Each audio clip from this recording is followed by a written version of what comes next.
Hey everybody, this summer morning I am in Carmel, Indiana, and I'm going to talk about a question that I hear from time to time because a lot of people know that Carmel, Indiana is a very nice place to live, and when you go into certain parts of it, it confirms that. But the question I hear, because Carmel is pretty big, is all of Carmel really nice? So we're going to get into that a little bit here in this video. Stay tuned. Hey everybody, I'm Jason Compton with the Compton Home Group. Welcome back to the channel. If this is your first time to the channel and you want to know everything there is to know about living in a place like Carmel, Indiana, or Indianapolis, Indiana, of course, or any of the cities and towns that surround Indianapolis, then make sure you hit that subscribe button and also tap the little bell so you're notified every time we do a new video. Now we have people reaching out to us from all over the country with questions certainly about Carmel, Indiana, but nearby Fishers, Indiana, or Noblesville, or Westfield, Zionsville, even on the west side, when you get into Avon, Brownsburg, Plainfield, Southside, Greenwood, all over the place, and even getting into some of the smaller towns that surround Indianapolis. So if you have questions about any of those places or Indianapolis itself, make sure you reach out any way that you know how. We'll always have your back with those questions, and we'll certainly have your back when it comes time for you to make your move to the Indy Metro. All right, again, I'm in Carmel, Indiana, and I'm walking down a little sidewalk here in really nice area of Carmel. In fact, I'm trying to go down this side of the street because you get a little bit of shade under some of these branches, and some cars rolling by here. In fact, somebody just pulled here in front of me, and I want to walk past them real quick. So in this video, I wanted to talk about Carmel as a whole, for sure. And if you don't know, Carmel, it's actually a pretty big city in its own right. It's over 100,000 people, just over 100,000 people. So in the Indy Metro, it's gonna be the second largest city around. Indianapolis is close to 900,000 people or so. So it's obviously a lot smaller than Indianapolis is.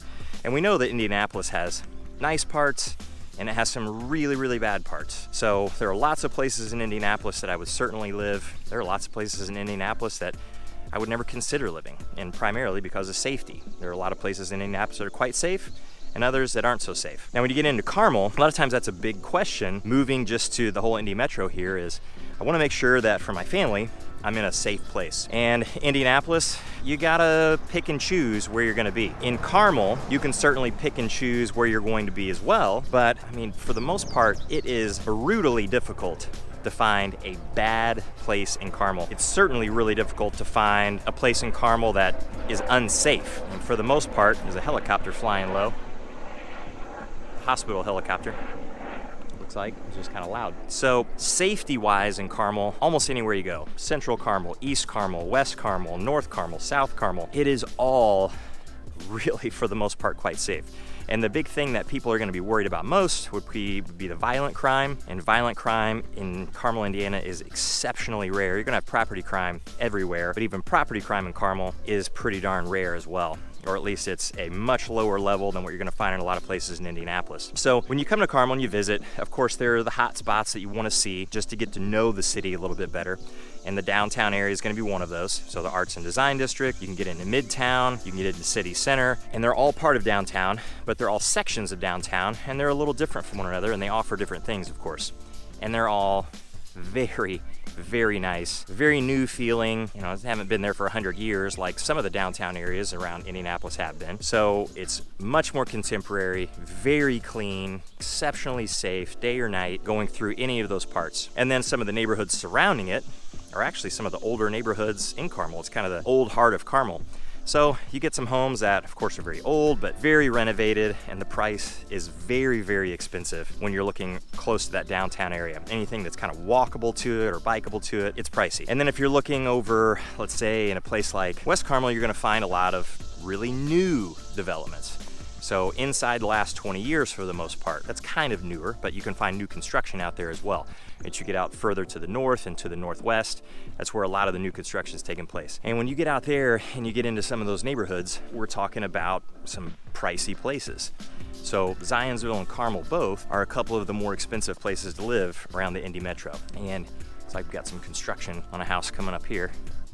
May actually cross the street and turn a different direction. So very pricey. If you get into Central Carmel, West Carmel, very pricey for sure. Average price point is pretty high. The place where you can find some affordability would be, depending on what your level of affordability is or what your definition of affordability actually is, when you get over into East Carmel. And so people ask, well, is all of Carmel really nice? Well, all of Carmel is pretty nice. All of Carmel is very safe, but it's all not super expensive and it's all not super fancy.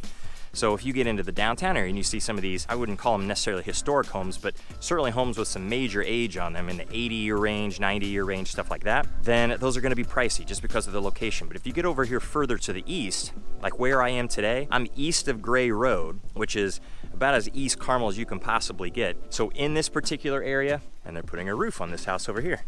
Seems like there's always something going on in these neighborhoods during the summer.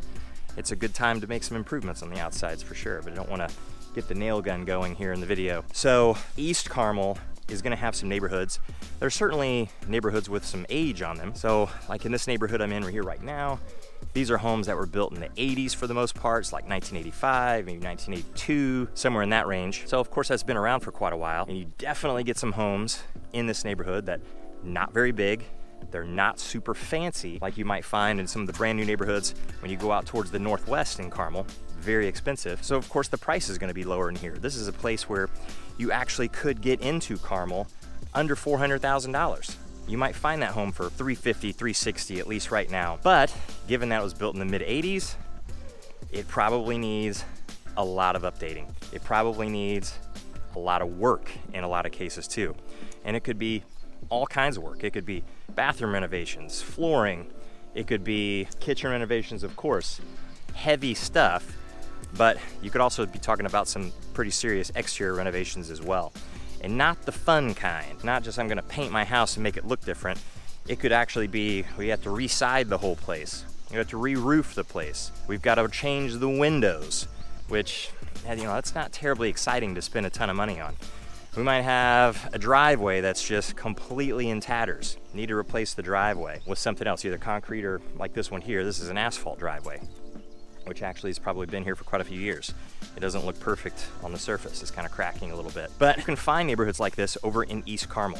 And would I consider this not nice? No, I would still consider this an extremely nice area. Very safe. You're still in Carmel schools. You're still in Carmel with a Carmel address. You still have everything that Carmel has to offer living here. It's just that the houses aren't going to be very big. They're gonna be some houses that are quite older, and a lot of them need quite a bit of work. And so if you're looking for a home like that, this could be an area that you're looking. Now, as far as East Carmel goes, there's no real distinction between West Carmel, East Carmel. There's not distinct borders, just that people know, hey, I'm over in East Carmel now, or I'm kind of in West Carmel now. And we just kind of feel and know where a lot of those things are. And if you're in Central Carmel, kind of around the downtown area, then, you know, you're not really in East or West per se, but you get east of downtown, you're kind of in East Carmel, you get west of downtown, you're a little bit more in West Carmel. So definitely a difference in the look. But East Carmel, I'm a big fan of because a lot of the neighborhoods look like this. So if you get into West Carmel, you don't get a whole lot of the maturity way west in Carmel like you do here. So we've got trees in here in this neighborhood. You get a lot of trees in here that could be 50 years old, 60 years old, 100 years old, and in some cases more than 100 years old. So got some established feels through this particular part. But of course, when you have established feel, you have some age, sometimes it can show. So you just have to take that with that in mind, a grain of salt when you're looking for a more affordable, smaller home in Carmel. You still want everything Carmel has to offer. You just may have to make some sacrifices on the house, or at least just some things that you're not going to get in a very new, more modern house over in a different part of Carmel. So this could be an option for somebody, but when I hear that question, well, is all of Carmel nice? It depends on what your definition of nice really is. If you want a brand new giant home, really expensive, you're not gonna find very many in an area or a neighborhood like this one. You're gonna find smaller, older, probably in need of work, but there's nothing wrong with it. That's for sure. It's still a place that I would consider living, without a doubt, because it's still in Carmel. It still has everything that Carmel has to offer. So if you have questions about anything related to Carmel or Indianapolis, what's nice, what may not be, what may be a fit, what may not be, then make sure you reach out. And until the next one, we'll see you later.